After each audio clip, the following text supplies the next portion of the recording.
نحمده ونصلي على رسوله الكريم رب اشرح لي صدري ويسر لي أمري واحلل عقدة من لساني يفقه قولي.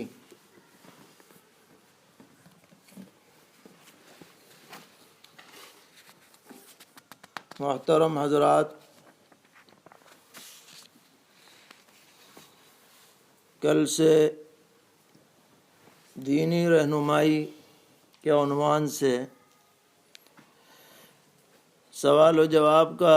سلسلہ شروع کیا گیا تھا۔ الحمدللہ کافی لوگوں نے اس کے اندر دلچسپی کا مظاہرہ کیا اور کل سے اب تک 20 سوال مختلف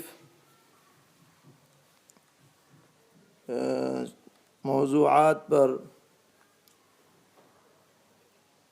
موصول ہوئے۔ اللہ تعالیٰ سب کو جزائے خیر عطا فرمائے۔ انہی میں سے کچھ منتخب سوالوں کا جواب اس مجلس میں پیش کیا جا رہا ہے۔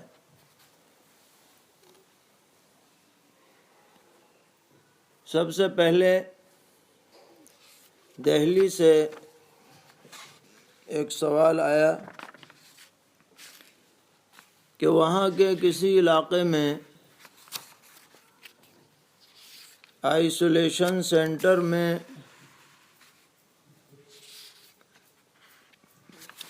کچھ حضرات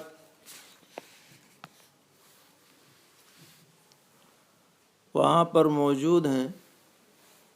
250 کے قریب، جن میں سے 71 وہ ہیں جن کے بارے میں کورونا وائرس کی رپورٹ پازیٹیو آئی ہے،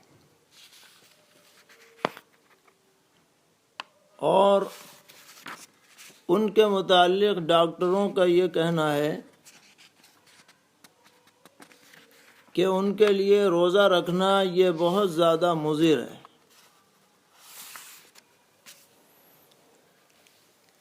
ان کے لیے لازم ہے کہ وہ اپنے حلق کو خشک نہ ہونے دیں، وقفے وقفے سے پانی پیتے رہیں۔ اگر وہ اس کا خیال نہیں رکھیں گے تو ان کے لیے سخت خطرہ ہو سکتا ہے، کیونکہ یہ ایسا خطرناک مرض ہے کہ اب تک اس کا کوئی باقاعدہ علاج دوا کی شکل میں تجویز نہیں ہو سکا ہے۔ تو انہوں نے یہ سوال کیا کہ جو اس مرض میں مبتلا ہیں، جن کی رپورٹ پازیٹیو آئی ہوئی ہے، ان کے لیے روزہ رکھنے کا کیا حکم ہے؟ تو جواب عرض یہ ہے کہ ایسے لوگوں کے لیے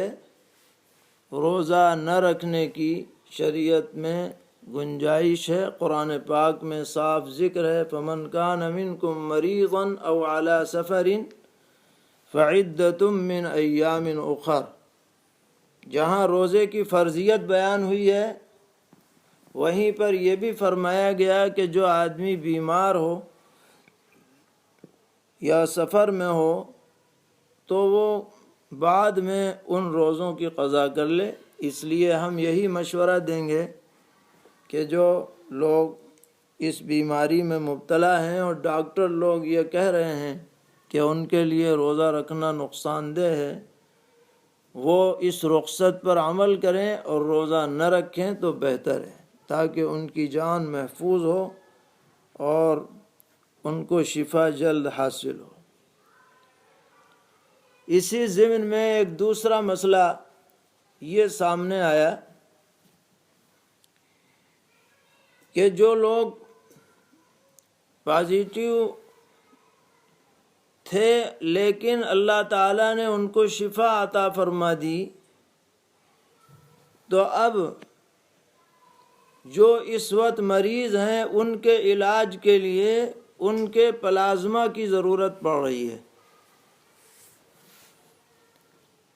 یعنی ان کے خون سے کچھ ذرات نکالے جاتے ہیں اور وہ ذرات کورونا پازیٹیو کے مریضوں کے جسم میں داخل کر دیے جاتے ہیں، جس سے ان کے جسم کی قوت مدافعت بڑھ جاتی ہے اور ان کے لیے شفا کی امید قوی ہو جاتی ہے۔ مگر جو لوگ پلازما دینے والے ہیں، ڈونیٹ کرنے والے ہیں، ان کو پلازما دینے کے لیے لازم ہے کہ 4-5 گھنٹے انہیں مسلسل پانی پینا پڑتا ہے وقفے سے، اس کے بعد ہی انہیں اس مشین پر لٹایا جاتا ہے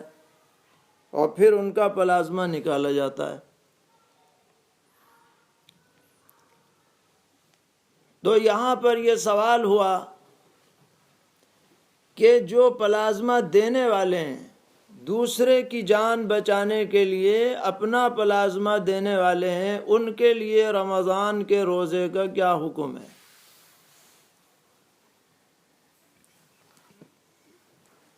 تو اس کا جواب یہ ہے کہ اگر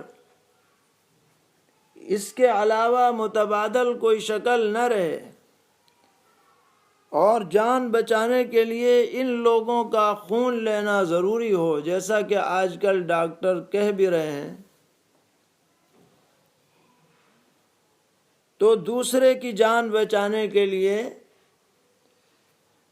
فی الوقت روزہ چھوڑنے کی گنجائش ہے۔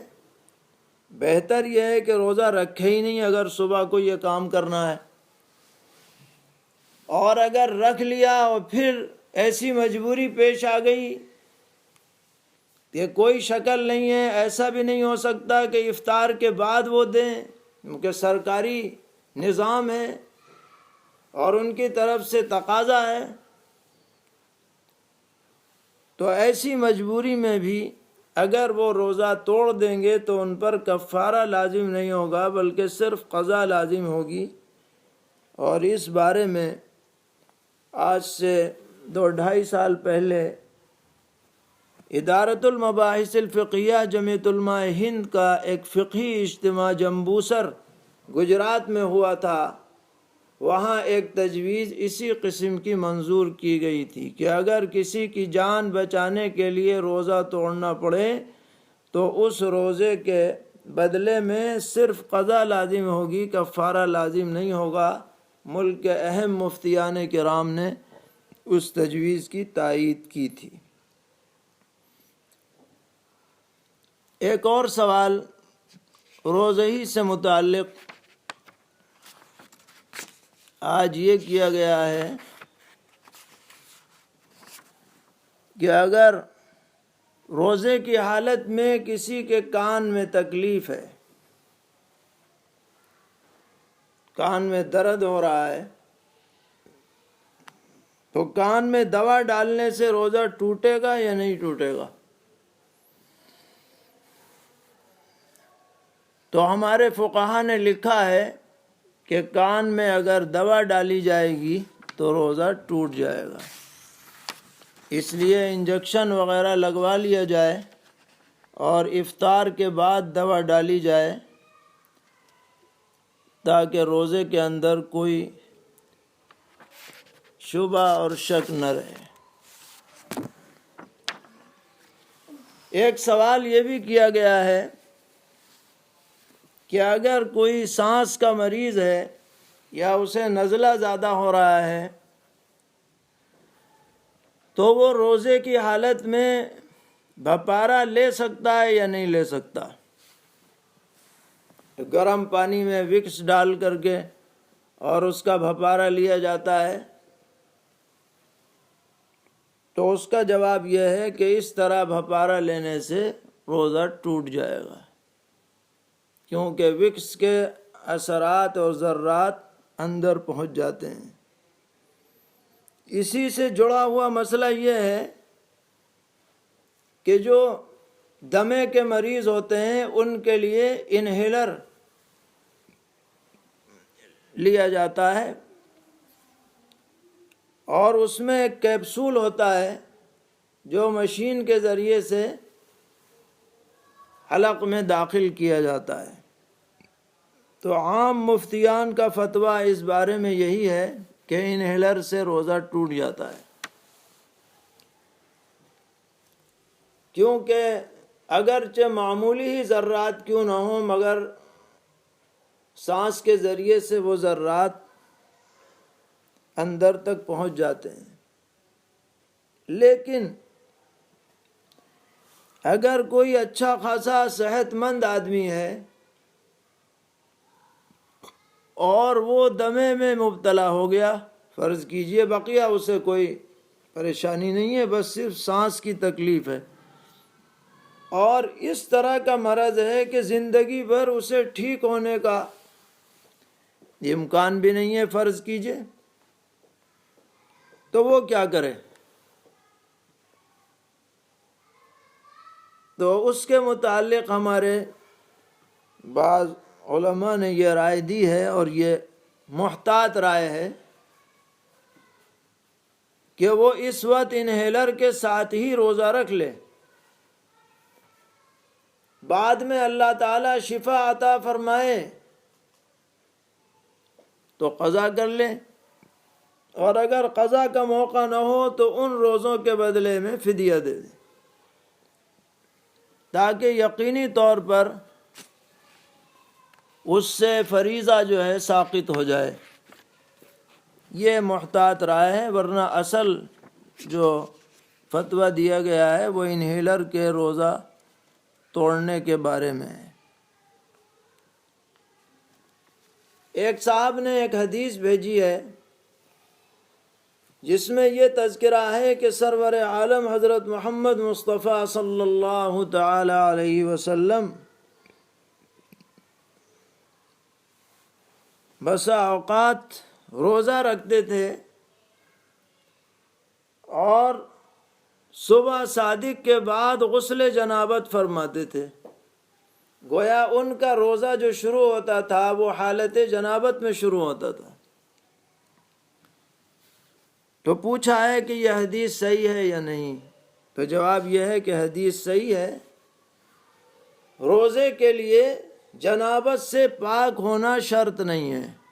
جنابت سے پاکی شرط ہے نماز کے لیے۔ اب فرض کرو کوئی آدمی حالت جنابت میں سحری کھا رہا ہے، غسل کی ضرورت ہے اسے لیکن موقع نہیں ہے، سحری کھا رہا ہے، اور جب سحری کا وقت ختم ہو گیا اب اس نے غسل کر لیا، پھر نماز پڑھ لی تو کوئی بات نہیں۔ ہاں اگر نماز کو بھی قضا کر دے، دیر میں جو ہے غسل کرے، تو وہ گنہگار ہوگا، کیونکہ اس نے ایک نماز جان بوجھ کر کے قضا کر دی، بقیہ روزہ اس کا صحیح اور درست ہو جاتا ہے۔ اسی طرح ایک سوال آج یہ بھی کیا گیا ہے کہ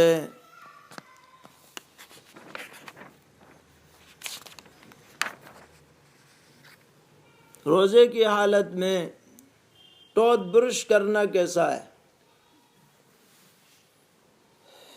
تو اس کا جواب یہ ہے کہ یہ روزے کی حالت میں کرنا سخت مکروہ ہے، اور اگر برش کرتے ہوئے کوئی حصہ حلق کے ذریعے پیٹ میں چلا جائے گا تو روزہ ٹوٹ بھی جائے گا۔ ایک صاحب نے یہ پوچھا ہے کہ رمضان المبارک میں ایصال ثواب کا کیا طریقہ ہے؟ تو جواب یہ ہے کہ ایصال ثواب کا کوئی خاص طریقہ رمضان کے لیے الگ نہیں ہے۔ جیسا ہر زمانے میں آپ کوئی عمل کر کے اور اس کا ثواب کسی بھی مردہ یا زندہ کو پہنچا سکتے ہیں، اسی طرح رمضان میں بھی پہنچا سکتے ہیں، کوئی بات نہیں ہے۔ ایک صاحب نے یہ بھی سوال کیا کہ میری آنکھ دکھنے آ رہی ہے اور بڑی تکلیف ہے آنکھ میں، تو روزے کی حالت میں آنکھ میں دوا ڈال سکتے ہیں یا نہیں؟ تو روزے کی حالت میں آنکھ میں دوا ڈال سکتے ہیں، اس سے روزہ نہیں ٹوٹتا ہے۔ ایک صاحب نے یہ پوچھا ہے کہ رمضان میں بعض لوگ اپنے نابالغ بچوں کو روزہ رکھوا دیتے ہیں اور یہ بچے بسا اوقات دوپہر کے بعد بھوک اور پیاس کی وجہ سے بلبلانے لگتے ہیں اور ان کی حالت غیر ہونے لگتی ہے، تو اگر ماں باپ ان بچوں کا روزہ توڑوا دیں تو کوئی گناہ تو نہیں ہوگا؟ جواب یہ ہے کہ ایسے بچوں کا اولاً تو روزہ نہیں رکھوانا چاہیے جو چھوٹے بچے ہوں، تحمل نہ کر سکیں، اور اگر رکھوا دیا اور ان کی حالت بگڑنے لگی تو ان کا روزہ توڑوانے میں کوئی حرج نہیں ہے، کوئی گناہ وغیرہ لازم نہیں آئے گا۔ ایک صاحب نے ابو ظبی سے سوال کیا ہے کہ آج کل لاک ڈاؤن کی وجہ سے میں گھر میں ہی نماز پڑھا رہا ہوں، تو کبھی ایسا ہوتا ہے کہ فجر کی نماز میں مجھے زور سے پڑھنا چاہیے تھا جہر کے ساتھ، یاد نہیں رہا، اور سورہ فاتحہ پڑھ کر یاد آیا کہ اوہو مجھے تو زور سے پڑھنا تھا، اور وہ سرن پڑھ لی، پھر دہرائی، تو پھر کیا کیا جائے؟ تو ایسی صورت میں جبکہ جہری نماز ہو اور امامت کر رہا ہو آدمی تو اس کے اوپر جہر واجب ہوتا ہے۔ اگر جہر کو چھوڑ دیا اور سرن پڑھا تو اس کی وجہ سے سجدہ سہو لازم ہے، بعد میں سجدہ سہو کیا جائے تو نماز درست ہوگی۔ سجدہ سہو نہیں کیا تو وقت کے اندر اندر دہرانا زیادہ مؤکد ہے، اور وقت کے بعد بھی دہرا لیں تو اچھی بات ہے۔ انہوں نے یہ بھی سوال کیا ہے کہ میں اگرچہ یہاں رہتا ہوں لیکن میں اپنی زکوٰۃ ہندوستان میں ادا کرتا ہوں، لیکن جن لوگوں تک میری زکوٰۃ کا پیسہ پہنچتا ہے مجھے ان کے بارے میں پوری تحقیق نہیں ہے۔ کوئی کہہ دیتا ہے کہ ان کو دے دیا جائے تو میں دے دیتا ہوں، تو میری زکوٰۃ ادا ہوئی یا نہیں؟ تو اس کا جواب یہ ہے کہ اگر آپ کو گمان غالب ہو کہ جن صاحب نے آپ کو کہا ہے کہ فلاں مستحق ہے اور اس کو آپ دے رہے ہیں یہ زکوٰۃ کا پیسہ، تو انشاءاللہ آپ کی زکوٰۃ ادا ہو جائے گی، کوئی فکر کرنے کی بات نہیں ہے۔ ایک صاحب نے یہ پوچھا کہ اگر کسی کو کھانسی کے ساتھ بے اختیار ایسی قے ہو جائے جس میں بلغم کے ساتھ جمع ہوا خون ہو اور منہ بھر کر کے نکلے، تو روزہ ٹوٹے گا یا نہیں ٹوٹے گا؟ تو جو خود بخود قے ہوتی ہے، چاہے وہ بلغمی قے ہو، چاہے کھانے کی قے ہو، چاہے خون کی قے ہو، جو خود بخود ہوتی ہے اور اس کو دوبارہ نہ نگلا جائے، منہ بھر کے ہو اور دوبارہ نہ نگلا جائے بلکہ سب باہر کر دی جائے، تو اس سے روزہ نہیں ٹوٹتا ہے۔ ہاں اگر جان بوجھ کر کے قے ہوگی اور وہ منہ بھر کے ہوگی یا تھوڑی سی لے کر کے پھر اندر کر لی جائے گی تو روزہ ٹوٹے گا، لیکن خود بخود جو نکلتی ہے اس سے روزہ نہیں ٹوٹتا ہے۔ یہ چند سوالات تھے جن کو اس وقت پیش کیا گیا ہے۔ ایک سوال رہ گیا اور رمضان سے متعلق پوچھا ہے کہ سحری کا وقت جو جنتری میں لکھا رہتا ہے، اگر کوئی شخص اس وقت کے ختم ہونے کے 5 منٹ کے بعد تک کھاتا رہے تو اس کا روزہ ہوگا یا نہیں؟ تو اس بارے میں یہ سمجھنا چاہیے کہ عام طور پر جو شہروں کی جنتریاں چھپی ہوئی ہیں اور چل رہی ہیں، رائج ہیں، کوشش تو یہی کرنی چاہیے کہ ان جنتریوں میں جو ختم سحری کا وقت لکھا ہوا ہے اس سے پہلے پہلے سحری ختم کر دی جائے، اس کے بعد تک کھانا پینا جاری نہ رکھا جائے۔ لیکن تجربے سے یہ بات معلوم ہوئی کہ جو وقت ختم سحری کا جنتریوں میں لکھا گیا ہے یہ کریکٹ وقت نہیں ہے بلکہ احتیاطی وقت ہے۔ اسی لیے ان جنتریوں میں نیچے ایک نوٹ لکھا رہتا ہے کہ جو ختم سحری کا وقت ہے اذان فجر اس کے 6-7 منٹ کے بعد دی جائے، کہیں 10 منٹ کے بعد دی جائے۔ اور آج کل موبائلوں کے اندر کمپیوٹر کے ذریعے سے ساری دنیا کے ہر جگہ کا نمازوں کا وقت، ختم سحری کا وقت، افطار کا وقت یہ بالکل عام ہو گیا ہے۔ اور فنی اعتبار سے اور تجرباتی اعتبار سے اس کا جو وقت ہے جو اسلامک فنڈر وغیرہ میں ہے یہ بالکل کریکٹ وقت ہے۔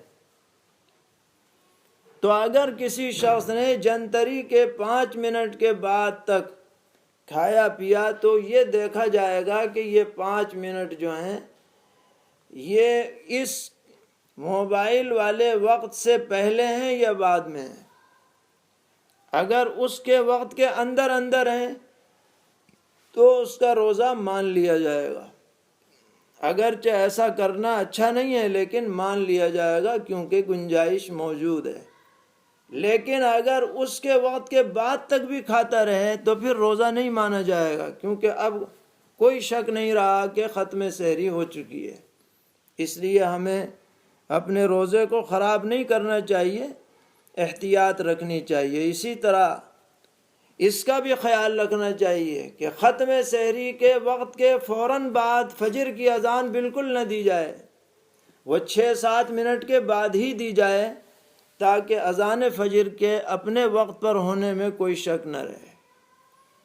اللہ تعالی ہم سب کو توفیق عطا فرمائے۔ اور بھی چند سوالات رہ گئے ہیں وہ اگلی مجلس میں پیش کیے جائیں گے۔